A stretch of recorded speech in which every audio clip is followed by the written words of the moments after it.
closer. Good day. How's it going? Good, you? Good. I'm really close to the mic right now. I'm not. So you should be proud of me. Sam. Oh, are you? Mm-hmm. Why are you proud of me? Just your awesomeness in general, your unwavering support of helping other people, even at the expense of your own sanity. Also, I mean, I'm not gonna drill into everything I say. You've just got to take a part of it as and just interpret it from there. Like, oh, that's very sweet that he thinks I'm good to people.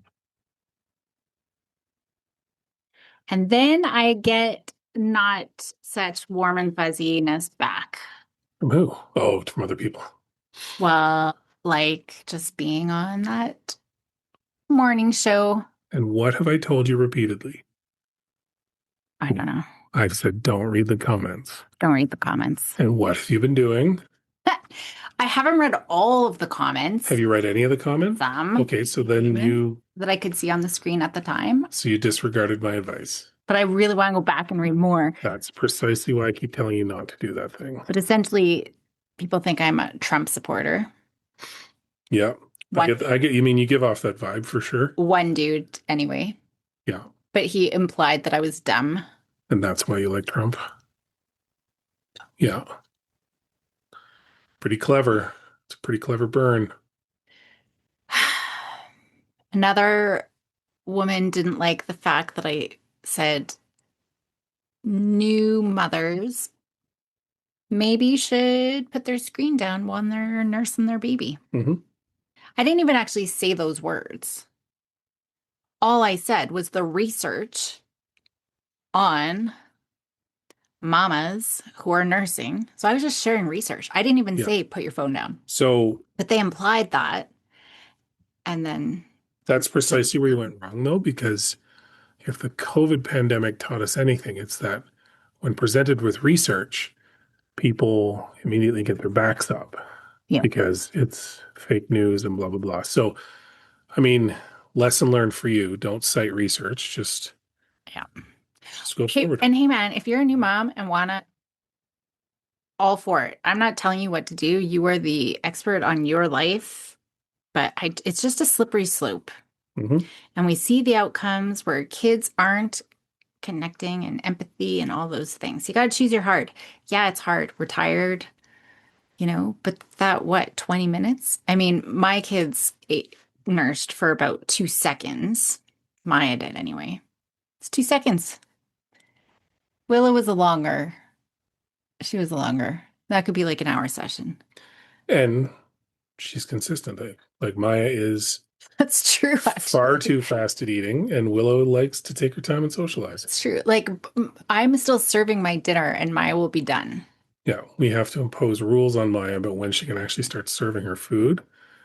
Otherwise, it's gone. Yeah. Yeah. Dude, you cannot eat that.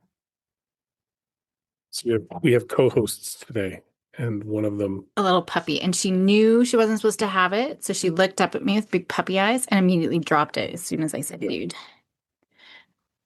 I don't know why she's in here, but anyway, yes, there's that. But are you proud of me? Because see, back to the original thing, I woke up at 2:00 today, and we had a previous conversation about not going back to bed. I did lay in bed for an hour. Not supposed to do that. I laid in bed for an hour. So it was 3. And so I got up. I'm like, Kate, I did my best. And then I went through my normal morning routine, but my eyes were watering so bad. Like it looked like I was bawling. I wasn't. It was just my eyes were watering because I was so tired. So I'm like, you know what? I'm going to try to go back to bed. And I went back to bed. Normally I wouldn't. I had all the lights on. Yeah, because you were making fun of me that I wouldn't do that. I would just get up. Well, history has proven that is usually the course of action you take.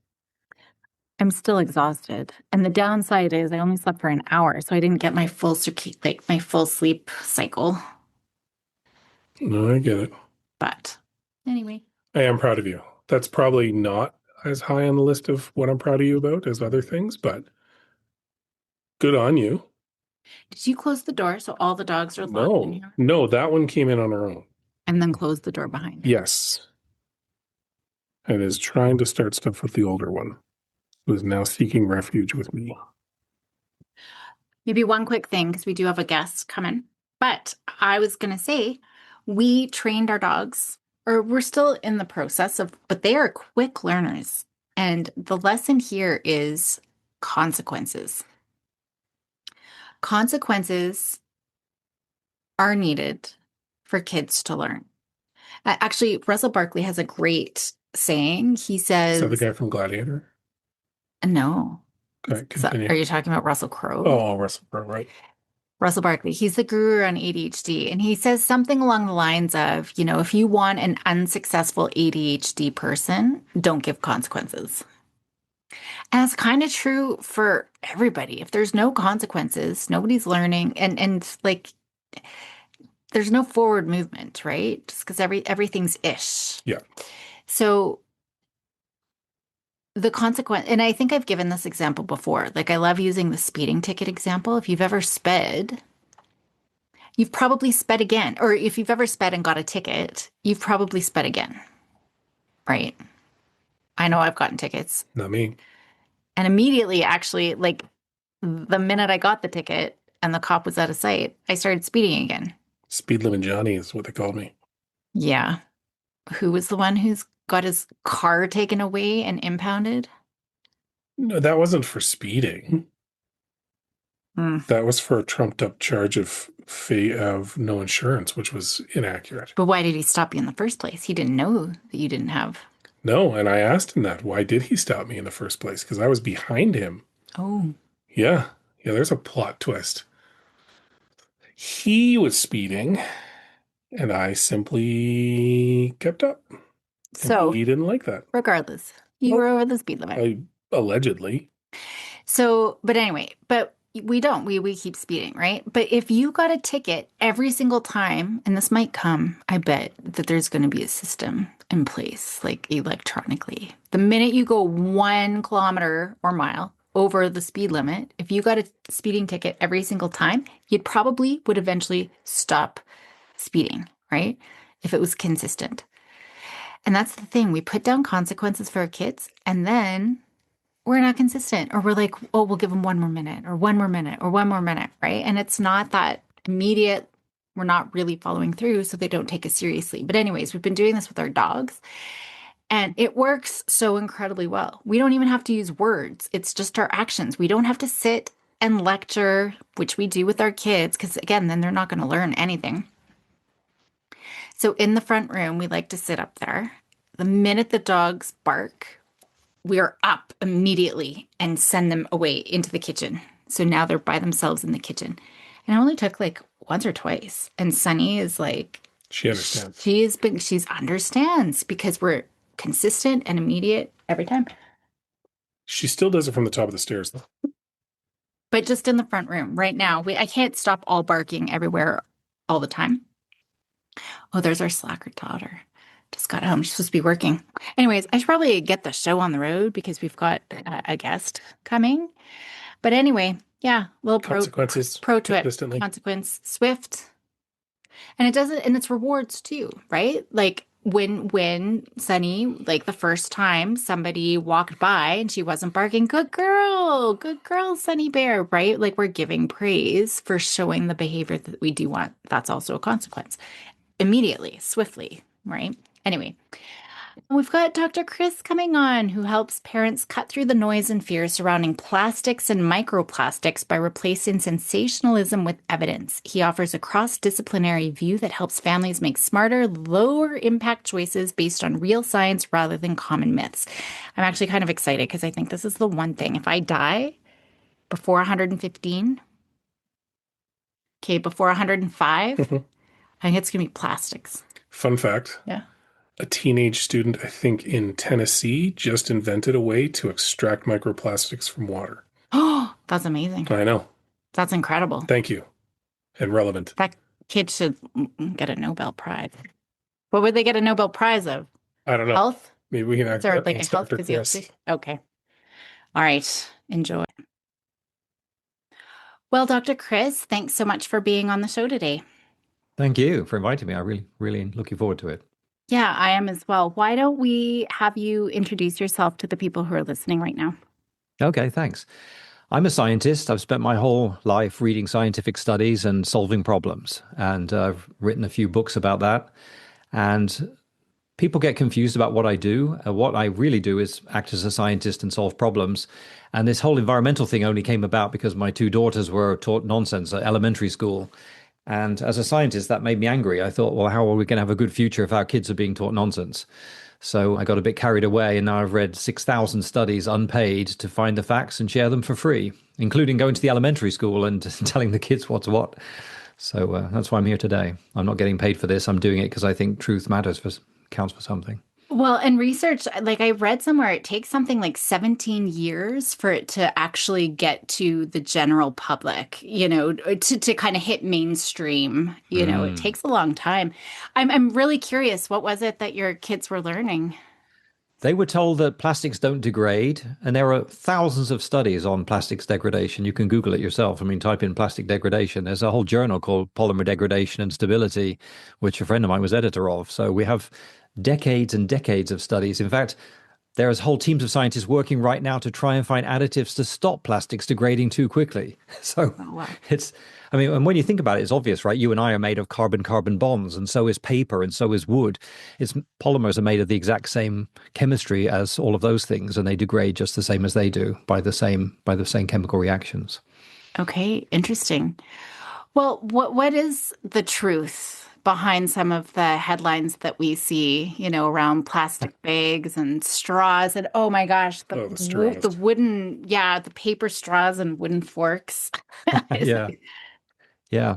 So I want to say first, I'm not pro plastic. I don't wear polyester clothes. I prefer cotton and wool and cashmere if I can afford it, and alpaca and all that good stuff. And I choose glass and metal when it comes to drink containers. But at the same time, I think it's important that we start with facts and then we all make our own choices, not because the government made us to or because we were taxed into it, but because it's, what we want to do as adults. So what is true? So probably the single most important thing to do is to put some perspective on what we hear. And even before that is to realize that 100% of what your audience believes now is not coming from scientists, it's coming from the media. And then if you ask these people, do you believe what the media tells you? And they're like, oh, no, no, I'm not that gullible. And so I have this conversation with my audiences all around the world. When I give keynote talks, I say, where's this information coming from? You believe now your preconceptions. They say the media. And then I say, do you believe in the media? And they say no. And I'm like, well, here we are. We have a problem. 100% of what you believe now is from a source that you just told me you don't believe. So we have to kind of erase what we think we know about plastics and then look at the science. And one of the most single important facts to know is that plastic is 0.5% of the material we use. So we do use too much plastic and we do use too much stuff. But to say that we're drowning in plastic and not to mention the other 99.5% would be silly, right? You can't solve a problem by ignoring 99% of it. That's just nonsense. So that's one of the examples that people are so obsessed about plastics that they're forgetting the other 99%. And that's a sure way to fail to solve a problem is to ignore the vast majority of it. yeah. Well, I'm sure I've been hearing more and more. I've been listening to podcasts like Andrew Huberman, for example, who will bring Yes. on scientists and talk about microplastics. And is it Tim Ferriss? Tim Yeah. Ferriss as well is big on all of this stuff. And I'm sure like this is I try to be healthy in all areas of life. And I told my husband, this is what's going to get me. It's microplastics. And so I don't know. I do have like one of these water bottles, for example. I still have not switched. You're good with Yes. metal stuff. Yeah. So I don't know, just knowing, health consciousness and parents who might be listening and concerned about this kind of stuff, what maybe should we be worried about or not? Or what could we be doing, to make a difference? Yeah, that's just the right question. What should we worry about and what shouldn't we? So we should worry about things which are a threat and not worry about things that aren't. That's probably how I would. I mean, there is hunger in the world, there's wars going on, there's all crazy things happening, and there are things that are worth worrying about. When it comes to plastics, I was on the Jordan Harbinger show because he had an expert on. Most of the microplastic experts are just fear mongers. They're out there getting fame and fortune by, to be frank, telling lies. And that makes me angry as a scientist. The microplastics area is one of the worst areas for just utter nonsense. So let's look at that perspective again I mentioned. Plastic is 0.001% of the dust that we're ingesting. So you and I will probably breathe 1 million particles each during this interview, and a couple of them will be plastic and non-toxic. And so who is talking about the other 99.999%? Because the plastic particle is non-toxic. It's polyethylene or PET, completely proven to be non-toxic. Whereas the other 99.99% contains things that cause cancer for sure, like quartz, like wood dust causes cancer, like leather dust causes cancer. It contains a bunch of dead skin cells, which is pretty disgusting, and bacteria.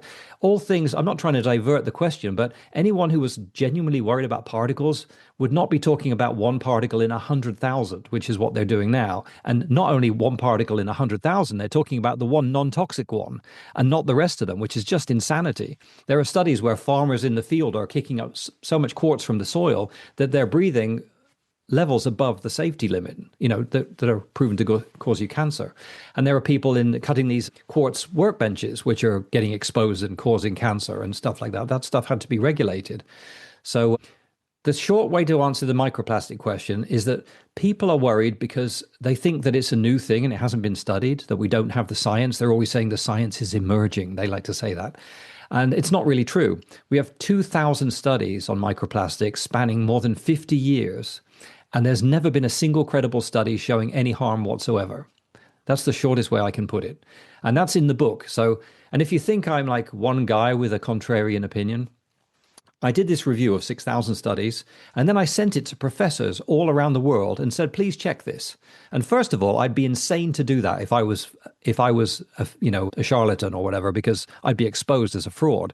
And instead, these professors not only endorsed my book, but asked to join my nonprofit to make sure that people who are concerned like you get to see the facts. So it's all verified and it's all true. Unfortunately, they did a study that compares what does the media tell us about microplastics. 93% of media articles say that they're dangerous, and only 20% of scientific articles say that there could be a problem. So already we see, literally, it's scientifically proven that we've been lied to about microplastics. And that's true too. I mean, I've talked about it, even when we look at topics like anxiety or autism, what's portrayed in the media is usually 85% of the time wrong, right? Like yes. It's quite big. Okay, so I'm always telling my family when they go to like Tim Horton, like a coffee shop, with a hot drink, that I'm like, oh, you're drinking like microplastic soup there, I don't know. Is that true or? So lifetime ingestion of microplastic is 0.01 grams. Oh, wow. And the safe amount to eat is a coffee cup a day. Okay. To give you an idea, the NOAEL of polyethylene or polypropylene or PET is a coffee cup of microplastics per day, filled to the top. And even that's not toxic. They've never even found the toxic limit. So they literally feed, people obsess about your Teflon pans and how it's PFAS, it's going to get into you. They've fed rats, you'll never believe this, they substituted 25% of their food with PTFE, Teflon, for months, more than 3 months. Nothing happened. Oh, Nothing. Wow. That's how non-toxic it is. It's less toxic than table salt that you put on your French fries. It's less toxic than the salt in your soy sauce. People commit suicide by drinking soy sauce. If you eat 5 teaspoons of salt, you die. That's how toxic salt is. And we don't care. Plastic is completely non-toxic and people are obsessing over it. And you mentioned stress. I talked to a podcast expert who's a doctor on stress. And she said, yeah, people are having more health consequences from stressing about nonsense than they are from the thing that they're talking about. So that's an unfortunate side effect. We're worried about things that just don't justify it. So what's the driving narrative here? Like speaking as someone that's heard everything about the plastics and heard everything about microplastics and is, trying to consider that, I guess, what is the narrative that's being pushed and why? Like, what is the advantage to doing this? So you're talking about people that are charlatans or people that are out there, talking about this and worrying people. To what end? Like, what are they trying to accomplish with that? My audience kept asking me that. That was the number one question I got at the end of my keynotes was, why is this happening? Who's paying for it? And what can we do about it? And I didn't know the answer. So I didn't have an answer for my audience for many years. And finally, I worked it out because it's like a jigsaw puzzle, right? You see pieces of it. And one of the big things you can do is follow the money. So we know, for example, as a matter of record, and you can check this, it's in the book, that Michael Bloomberg is funding an NGO called Beyond Plastics. And their job is to say crazy stuff about plastics because Michael Bloomberg doesn't like plastics. And the same with Bill Gates. The Gates Foundation is publishing absolute nonsense in the Lancet that doesn't stand up whatsoever. It's just a bunch of baloney. And so I asked ChatGPT, why are billionaires funding this anti-plastic campaign? And it said something very interesting. So it said, billionaires think like this: plastic is made from fossil fuel. Fossil fuel means global warming, and therefore plastics are bad, right? It sounds totally plausible. So they're spending, it's on record, tens of millions of dollars to diss plastics, right, and tell us to move to alternatives. Unfortunately, these billionaires have got the mental age of a 5-year-old, because the question is not how much impact do plastics have, it's how much impact do they have relative to the alternatives, right? Before you drive somebody to something else, you have to check whether it's better or worse. It's the same as a political party. Let's say you've got a candidate in you don't like and the opponent's 2 times worse, you wouldn't vote for the opponent, right? It's a matter of degree. So when you look at plastic, you find out that replacing plastic means 4 times more waste, 3 times more greenhouse gas generated, and you use twice as much fossil fuel, because those other materials like paper, metal, and glass take way, way more energy to produce. And this is not one study. There's hundreds and hundreds of life cycle studies showing that alternatives increase harm in 90% of cases. So here's the irony. Michael Bloomberg and Bill Gates and all of his silly friends who fly to Davos every year to get brainwashed are spending tens of millions of their own money to campaign against their own interests, right? They're campaigning against their own desire to reduce fossil fuel usage and greenhouse gas. So, and I like to joke with my audiences now that I hope one day I'm so rich I can spend $10 million to campaign against myself. That's interesting.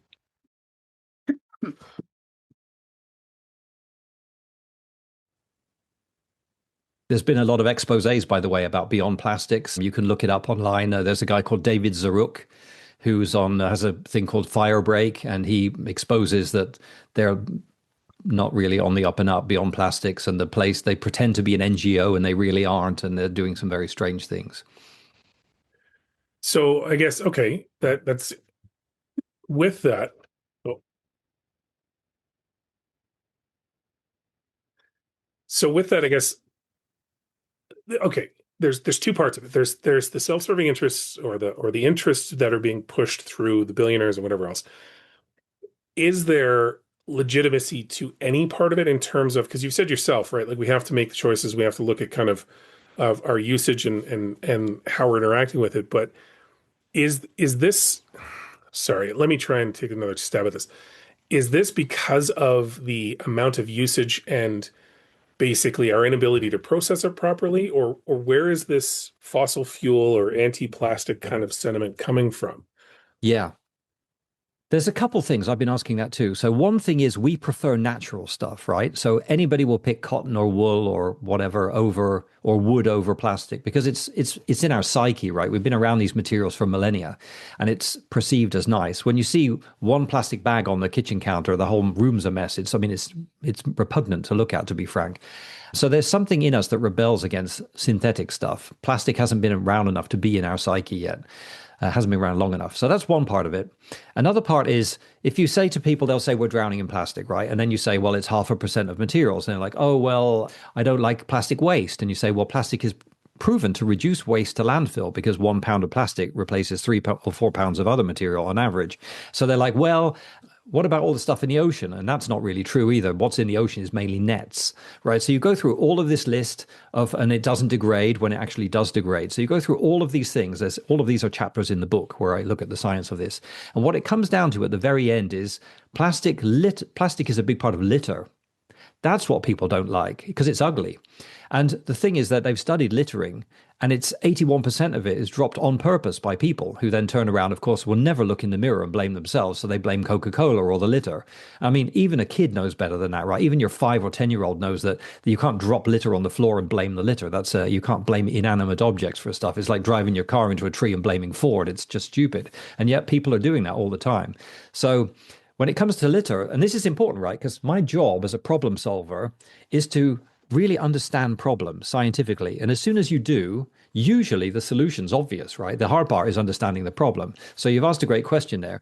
As soon as you realize that the problem is litter, solutions to litter are waste pickers for poor countries like India and Brazil, developing countries, education, deposits, and fines. And that's exactly why you find plastic on the beaches in some places where people choose to drop litter, and other places are completely spotless. You can walk down the street and never see anything on the floor, like Singapore and Japan. So this is a cultural thing. It's something we need to do better at making people behave. That's what's driving it. And so, in terms of, I mean, I have mixed feelings on things like the recycling programs that are in North America, which are pretty severe in some places. I So, do too. is that seen as answering that littering problem or supporting it, or is it just a completely different interest driving the same narrative around use of plastics and disposal of plastics? Yes. I'm not a big fan of the way that recycling is being done right now either, because people are doing it because they think it solves litter, and it doesn't. They're doing it for the wrong reason. If you look at a life cycle study, which tells you which materials have more impact or less for a bag, for a straw, 90% of the time, plastic has the least impact, even without recycling. So recycling is not nearly as important as people think. It's the icing on the cake, but it's not the cake. Right? The cake is, let's pick something that has the lowest impact. Let's not buy too much stuff, all of that. Whereas recycling is just like a nice to have, and yet they're forcing us to doing it. They're making me sort stuff at home. I don't want to be forced by the government to sort stuff. I've got little enough spare time with my family already without sorting garbage for them, which I've already paid them to do in my taxes. And now they want me to pay for an EPR program. Now I'm paying twice for the same thing. I'm paying for the garbage disposal and all of that stuff. And now I'm paying for, increased prices for my shampoo bottle and my Coca-Cola, because people think that it's solving litter, and it isn't. And another way to prove that it's solving that litter is the cause is the degradation idea, right? People want degradables so they can drop litter on the floor and it will vanish, like Harry Potter, right? That's why they want degradables. Nobody complains that concrete doesn't degrade, or that steel or that copper doesn't degrade, or that stones don't vanish when you leave them in your garden. You come in and your whole rockery's gone. The cliffs vanished overnight because nobody wants any of those things to degrade. And yet, when it comes to plastic, they're like, oh, it's got to degrade instantly, so they can litter it. And they've done studies on that. As soon as you give someone a degradable, you get twice as much littering. Oh, wow. Oh, interesting. So it costs more. And think about this. Degradation means converting a solid into CO2, global warming gas, which is the last thing most people want. So there's which is something else we're being taxed for as well, right? To reduce the carbon footprint. So it's a cycle that way. We happen to live in a city that a year or two ago banned single-use plastic bags, right? So it created this, to me, it created a new form of taxation because the bags were reintroduced, but you had to pay for them now. So Right. it wasn't that they were opposed to the bags themselves. It was that they've replaced them with a different type of bag that they now charge you like a levy on. And again, we now have, I would say, 50 reusable bags that we don't use, but we don't know how to get rid of them because there's nothing to do with them, right? So it does seem to create new challenges whenever you go down a different path. Yes, totally agree with you. So if you do LCA, that stands for life cycle analysis, bag, if you type that into Google and you're persistent like I am, you'll find 30 studies on bags. Every study ever done in the world says that the polyethylene bag that they just banned is the lowest impact alternative. Every study. So, and it's incredible how incompetent these green groups are. Like the World Wildlife Fund and Greenpeace, they're all telling us things. And when you check, the science says the exact opposite. It's the same with our politicians. I mean, I don't have a lot of respect for politicians, but no matter how stupid you are, you can surely type LCA-BAG into Google's search bar and find studies from Clemson and all around the world saying that the polyethylene bag has the lowest impact. So why would you ban it or tax it? Because, well, why wouldn't the government tax anything? But this is my problem, right? People are making silly choices based on misinformation. And in theory, that reusable bag you mentioned, it does have lower impact, but only if you remember it and reuse it 5 or 10 times, because it's a lot thicker, right, to be durable. Yeah. And it's the same with reusable water bottles, like the one you showed me. The PET single-use bottle has the lowest impact because it's 8 grams or 9 grams of PET, whereas the thicker ones, the reusable ones, are a lot more plastic. So there's a break-even point with all of these things. And in about half of cases, life cycle studies show that the reusable has lower impact. And about half of the cases, the single-use has lower impact, like bags and bottles and straws. So people seem to treat this thing like a religion, like circularity is the god of the future, or reusable is always best, or whatever. And like anything, it's kind of a tool, right? Circularity is sometimes the right tool, and recycling is sometimes the right tool, and reusables is sometimes the right tool. But before you do it, don't just blindly chase it. Go and check it. Go and check it. And we've got the same thing. We've got a closet full of these reusable takeaway containers. I can't even shut the door anymore. I've got like Yeah. hundreds of these things, whereas I'd rather have one decent piece of Tupperware than 30 rubbishy looking ones that are just jamming up my closet. Yeah. Yeah. You had mentioned that at the beginning that you don't drink out of plastic bottles like you would have glass or whatnot. Just wondering your reasons for that. Oh yeah, I just prefer the feel of it. Oh, I mean, okay. a glass bottle feels it's just wonderful. I can totally understand why people like glass. I mean, I do too. And same with a metal can. It just feels great in your hand. But the plastic ones, I do drink out of them, and my kids do too, and it's not an issue. I mean, Okay. I actually got a bag of microplastics. I'm thinking of like drinking a cup of them on camera one time just to show people that my putting my money where my mouth is. It's just, if you think about it, it's obvious. Like our drinking water comes to us through plastic pipes, which is it's NSF approved to be like the safest solution for bringing us our drinking water. And why would we suddenly pour it into out of a plastic pipe into a plastic container and now be worried about the container that's made of the same plastic? Right. Well, now I don't have to worry about plastics. I can be worried about sleep and other Problem things solved. being a Problem problem. solved. So Yeah. just making this practical for, families who might be listening, is there any tips or anything that they should think about just when they're thinking about their own family or their own health? The things that I've found which are proven to be toxic are, for example, copper. I don't know if you know the lead copper rule. You know, lead, you can't have lead pipes Mhm. anymore, right? But the Yeah. EPA regulated lead and copper together. So it's called the EPA lead copper rule. It's in my book as well. So this Beyond Plastics was going around saying copper pipes are funded by Michael Bloomberg. We're going around saying copper pipes are the answer. And I thought, well, I'd never checked that, right? I don't know anything about copper. I'm a plastics expert. So I read 120 studies on copper and found out that it's toxic at 1 part per million concentration. Above 1 part per million, anywhere in the world, you're not supposed to drink that water. In fact, the guy who came to my door from the EPA said that you're supposed to do the EPA testing, said that you're supposed to turn on your faucet in the morning and let the water run for 1 minute before you drink it because the copper is built up from the pipes. So I'm not saying that you're being poisoned by copper right now, but there are cases. I mean, you run a health orientated thing. There are cases where they take this copper enriched water from the pipes and they make baby formula with it. And the trouble is, babies need copper. So there's exactly the right amount of copper in the baby formula. And now when you add more from the water, now you're above the legal limit. So there are actual things going on here, and there are cases of school children being poisoned by the copper from their drinking water. So a rule of thumb is if the water tastes metallic or weird, don't drink it. So it's not, you don't need to panic. But this is what infuriates me. I'm not here to attack copper, but I am here to say, let's not obsess about things which are proven to be non-toxic. And meanwhile, go ahead and say, let's spend 5 times more of our tax money to put in copper pipes, which are toxic. And when we need copper, people are asking, like, how are we going to electrify? Where are we going to get enough wires to power all of our electric cars? It's like, well, here's an idea. Let's not make copper pipes out of it and poison ourselves and dissolve it. It dissolves and forms nanoparticles and gets into your drinking water. Why would we be doing that with copper when it's so much more valuable for other things? So yeah, there are. And another thing, if you're worried about phthalates, they talk about phthalates.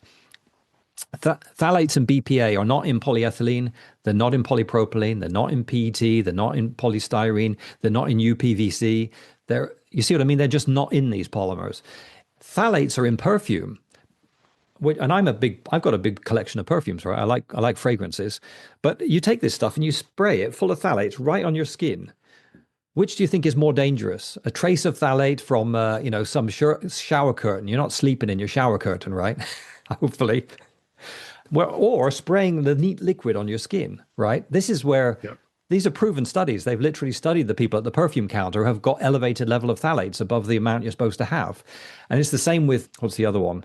Medicines. They got medical pills, like literally medicine from the pharmacy contains phthalates. You eat it, right? And nobody's talking about it. So if somebody genuinely was worried about phthalates rather than demonizing plastic, they would be talking about the stuff that's in the perfumes that's going on your skin. They'd be talking about the medical pills you're eating, but there's not a mention of that. And this proves that it's about demonizing plastics, not about protecting your health, not about our well-being. It's about demonizing plastics, no matter how far you stretch the truth.